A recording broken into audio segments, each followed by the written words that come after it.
आप सभी लोग का सरफो स्टडी में स्वागत है। इस वीडियो में हम लोग लंब केंद्र का आगे सीखेंगे। ठीक है, इससे पहले वाले वीडियो में हम लोगों ने लंब केंद्र तक सीखा था, आज उसका आगे चलते हैं। ठीक है, तो चलिए स्टार्ट किया जाए। चलिए अब स्टार्ट किया जाए। ठीक है, क्या दिया गया है? एंगल बाइसेक्टर यानी कि कोण द्विभाजक। ठीक, इसका हिंदी होता है एंगल बाइसेक्टर का कोण द्विभाजक। इसका डेफिनेशन क्या है? किसी दिए गए कोण को कोई एक रेखा उसे दो बराबर भागों में बांटे तो उसे कोण द्विभाजक कहते हैं। ठीक है, यानी कि आपको कोई एक कोण दे दिया गया है, ठीक है, और इसे जो रेखा दो बराबर भागों में बांटे, कितने बराबर भागों में? दो बराबर भागों में बांटे, तो उसे ही कोण द्विभाजक कहते हैं। जैसे कि ये मान लीजिए ये 90 डिग्री का है, तो इधर 45 डिग्री का बन जाएगा और इधर भी 45 डिग्री का। ठीक है, यानी कि दोनों तरफ बराबर कोण बनेगा, तो उसे क्या कहेंगे? कोण द्विभाजक।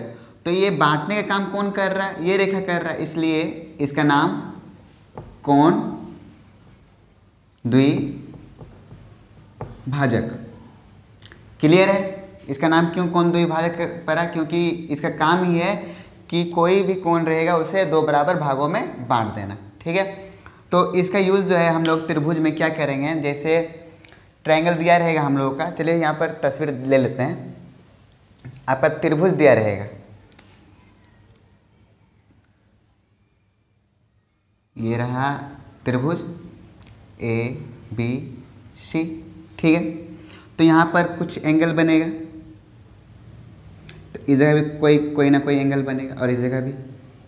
ठीक है, तो इससे यहाँ पर कट, इससे ये कट करेगा, ठीक, और इससे ये और इससे ये। ठीक, लेकिन अंतर क्या होगा इसमें कि ये जो है ये कोण को दो बराबर भागों में बांटेगा। इधर अगर मान लीजिए 10 डिग्री का है तो इधर भी 10 डिग्री का। ठीक, इधर आपका 30 डिग्री का है तो इधर भी 30 डिग्री का करेगा। ठीक है, यानी कि दोनों तरफ समान एंगल बनाएगा। इसका काम वही है एंगल बाई सेक्टर का, यानी कि कोण द्विभाजक का काम यही है कि दोनों तरफ बराबर कोण में उसे बांट दिया जाए। ठीक, तो ट्रायंगल में भी इसका काम क्या है कि कोण को दो बराबर भागों में बांटने का। ठीक है, और इसका आगे क्या यूज़ है तो चलिए वो हम लोग देखते हैं। अब अंतः केंद्र के बारे में सीखेंगे। क्या? अंतः केंद्र यानी कि इन सेंटर। इसका डेफिनेशन क्या है? त्रिभुज के तीनों कोणों के समद्विभाजक जिस बिंदु पर मिलता है उसे अंतः केंद्र कहते हैं। ठीक है, यानी कि अंतः केंद्र कब बनता है? जब त्रिभुज के तीनों कोणों के समद्विभाजक जहाँ पर मिलते हैं उसे क्या कहते हैं? अंतः केंद्र। यानी कि जैसे मान लीजिए यहाँ पर ट्रायंगल दिया गया है,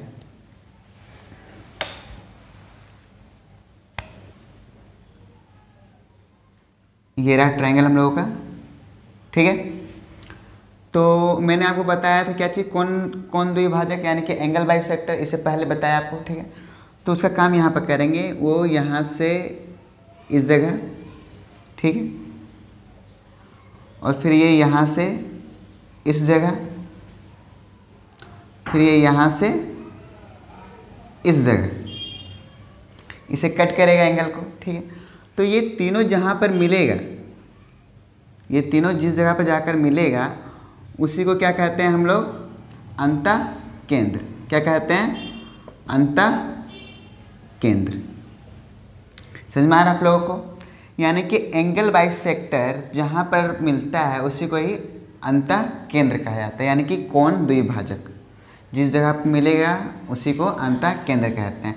तो त्रिभुज का अंतः केंद्र इस तरह से बनता है। ठीक है, अब अंतः केंद्र का यूज़ क्या है इसके बारे में भी हम लोग डिस्कशन करेंगे आराम से। ठीक है, जब मैं आप लोगों को स्पेशल अंतः केंद्र के बारे में बताऊंगा उस टाइम। ठीक है, तो फिलहाल हम लोग अभी टर्म्स ऑफ ट्रायंगल सीख रहे हैं। ठीक है, तो उसके बारे में सीखते हैं कि क्या क्या पार्ट्स होता है, उसके बाद सबका एक एक करके डिफिनेशन मैं आप लोगों को बताऊँगा। ठीक, उसके बाद जितने इससे रिलेटेड क्वेश्चन होंगे वो भी हम लोग डील करेंगे। ठीक, तो फिलहाल हम लोग क्या सीखें अभी? अंतः केंद्र। अंतः केंद्र उम्मीद कर रहे हैं कि आप लोगों को समझ में आ गई होगी। कि अंतःकेंद्र क्या है। अंतःकेंद्र जब कोण द्विभाजक जिस जगह पर मिलती है उसी को अंतःकेंद्र कहते हैं। ठीक है, क्लियर है। अब चलिए इसका आगे चलते हैं हम लोग। चलिए अब हम लोग सरकम सेंटर यानी कि बाह्य केंद्र के बारे में सीखेंगे। ठीक है, क्या चीज़? सरकम सेंटर यानी कि बाह्य केंद्र। इसका डिफिनेशन है किसी त्रिभुज के भुजाओं के लंब समद्विभाजक जिस बिंदु पर मिलता है उसे बाह्य केंद्र कहते हैं। ठीक है, यानी कि बाह्य केंद्र का डिफिनेशन क्या है? जब भी जहाँ पर लंब समद्विभाजक मिलेंगे उसी को ही बाह्य केंद्र कहेंगे। ठीक है, तो जैसे कि यहाँ पर त्रिभुज का बात कहा गया है, क्योंकि हम लोग अभी टर्म्स ऑफ ट्रायंगल सीख रहे हैं तो त्रिभुज के बारे में। तो त्रिभुज के बारे में चलिए देखते हैं कि क्या है। जैसे यहाँ पर दिया है ट्रायंगल, ठीक है, तो क्या है यहाँ पर? लंब समद्विभाजक। तो लंब समद्विभाजक क्या होता है? मैंने आपको क्या बताया? लंब समद्विभाजक कि वो अपने सामने वाली भुजाओं पर 90 डिग्री का कोण तो बनाएगा ही बनाएगा, साथ साथ वो अपने सामने वाली भुजाओं को दो बराबर भागों में बांटेगा भी। ठीक है, यानी कि ये इस जगह, तो यहाँ पर ये 90 डिग्री का कोण और इधर जितना इधर भी उतना। ठीक है, एक हो गया। और सेकेंड क्या होगा? इस जगह से इस जगह ये कितना डिग्री का कोण? 90 डिग्री का, इधर जितना इधर भी उतना। अब बचा कौन? ये, तो ये अपने सामने पर ये भी 90 डिग्री का कोण बनाएगा और इधर जितना इधर भी उतना। क्लियर है। लेकिन यहाँ पर कंडीशन क्या है कि ये लंब समद्विभाजक है। तो जहाँ पर लंब समद्विभाजक तीनों मिलेगा उसे क्या कहते हैं हम लोग? बाह्य केंद्र यानी कि सरकम सेंटर कहते हैं। तो यहाँ पर ये तीनों इस जगह पर मिल रहा है, इसलिए इसे इसका नाम क्या हो जाएगा? बाह्य केंद्र। समझ में आ रहा है ना? इसका नाम क्या हो जाएगा? बाह्य केंद्र। जब लंब समद्विभाजक एक जगह पर मिले उसी को बाह्य केंद्र के नाम से जाना जाता है। ठीक है, क्लियर है। मैं उम्मीद कर रहा हूँ कि आप लोगों को ये भी समझ में आ गई होगी। ठीक है, इसका यूज़ हम लोग आगे करेंगे जब हम लोग प्रॉपर्टीज़ ऑफ ट्रायंगल पढ़ेंगे। उसके बाद मैं इस सब का यूज़ करूँगा और उसके बाद बताऊँगा कि किस किस तरीक़े से हम लोग मैथ बनाएंगे। ठीक है, तो फिलहाल इस वीडियो में हम लोग इतना ही रहने देते हैं। मिलते हैं अगले वीडियो में जहाँ पर मैं आप लोगों को सिखाऊँगा प्रॉपर्टीज़ ऑफ ट्रायंगल। ठीक है, तो फिलहाल इस वीडियो में इतना ही। और आप लोगों ने अगर अभी तक हमारे चैनल को सब्सक्राइब नहीं किए हैं तो इसे सब्सक्राइब कर दें, लाइक कर दें और शेयर कर दें। तो मिलते हैं अगले वीडियो में, तब तक अपना ख्याल रखिए। जय हिंद।